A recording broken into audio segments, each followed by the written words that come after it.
Hello दोस्तों, स्वागत है आपका सक्सेना जी ब्लॉग के एक और शॉर्ट्स में। तो अगर आप लोग गाड़ी खरीदने का प्लान कर रहे थे तो 1 अप्रैल से पहले हो सके तो इसे परचेज कर लीजिए।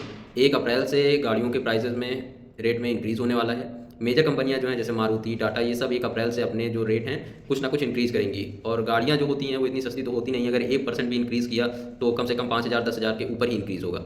लेकिन परचेज करने की हड़बड़ी तभी कीजिएगा जब आपकी प्लान में हो गाड़ी खरीदना है, कि आपको 2 3 4 में आप खरीदने वाले थे या अप्रैल में खरीदने वाले थे। तो आप जो है उसको प्लान कीजिएगा, क्योंकि अक्सर होता क्या है, मई आ रही है, मई जून में फिर से गाड़ियों के कुछ नए मॉडल आएंगे, कुछ नई लॉन्चिंग होगी। तो अगर आपके प्लान में नहीं है, अगर आप 3 4 महीने बाद खरीदने वाले हैं तो बिल्कुल भी हड़बड़ी मत कीजिएगा। 5 10 हज़ार रुपये से कुछ इतना ज़्यादा हो नहीं जाता है। और दूसरा ये था कि सेकंड हैंड मार्केट के बारे में काफ़ी क्वेरी आ रही थी। तो देखिए, सेकंड हैंड मार्केट में खासकर दिल्ली में इस समय गाड़ियाँ बहुत अवेलेबल हुई हैं, लेकिन उसको खरीदने से पहले बहुत ज़्यादा सोचिएगा।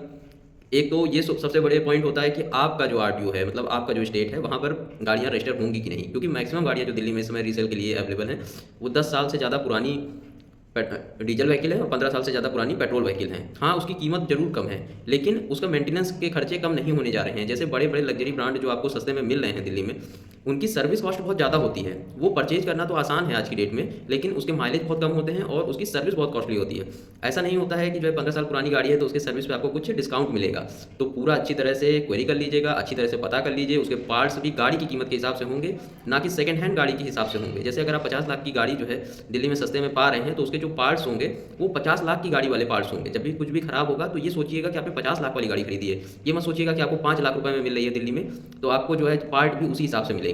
जो महंगी गाड़ियाँ होती हैं उनकी सर्विस के ही जो चार्जेस होते हैं, जो एक सर्विस होती है तो उनके जो बिल आते हैं 35,000 40,000 उससे अबव होते हैं। तो ये सब चीज़ें अपने दिमाग में रखिएगा सेकंड हैंड गाड़ी परचेज करते समय। काफ़ी लोगों ने मुझे काफ़ी ब्रांड का बताया कि ये इतने में मिल रहा है, लेना चाहिए नहीं लेना चाहिए। देखिए, मुझे इस बारे में बहुत ज़्यादा आइडिया नहीं है, क्योंकि मुझे नहीं पता कि वो लग्जरी ब्रांड की सर्विस कितने में होती है, वो लग्जरी ब्रांड कैसा है। लेकिन मुझे इतना पता है कि जो हर चीज़ होती है, जितनी उसकी प्राइस होती है उस हिसाब से उसकी चीज़ें होती हैं। अगर आप आल्टो का पार्ट खरीदने जाएंगे तो आपको सस्ता मिलेगा, वही आप बीएमडब्ल्यू का पार्ट खरीदने जाएंगे तो आपको महंगा मिलेगा। इससे फ़र्क नहीं पड़ता कि आपने बीएमडब्ल्यू सेकंड हैंड खरीदी है कि फर्स्ट हैंड खरीदी है, पार्ट तो अपने ही रेट के होते हैं।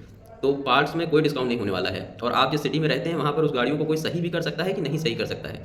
तो ये सब सोचने के बाद ही सेकंड हैंड गाड़ियों में आप घुसिएगा। और जो ऐसे मौके होते हैं जहाँ पर बहुत बल्क में चीज़ें बिक रही होती हैं, जैसे सबको पता है कि दिल्ली में इस समय सेकंड हैंड गाड़ियाँ बहुत मार्केट में हैं, क्योंकि वहाँ पर 10 साल पुरानी डीजल व्हीकल और 15 साल पुरानी पेट्रोल व्हीकल को बैन कर दिया गया है। लेकिन इसी बीच में जो खराब गाड़ियाँ हैं वो भी बिकेंगी, क्योंकि लोग तो ये सोच रहे हैं कि दिल्ली में बैन कर दिया गया है, और बेचने वाले भी यही बता रहे हैं कि दिल्ली में बैन कर दी गई है गाड़ियाँ, इस वजह से यहाँ पे नहीं चल सकती हैं। गाड़ी बिल्कुल अच्छी है, लेकिन बहुत सी चीज़ें खराब भी होती हैं, और यही हड़बड़ी में आप जो है ज़्यादा डिस्काउंट के लालच में इन चक्करों में पड़ सकते हैं। Thank you for watching Saxena ji blog.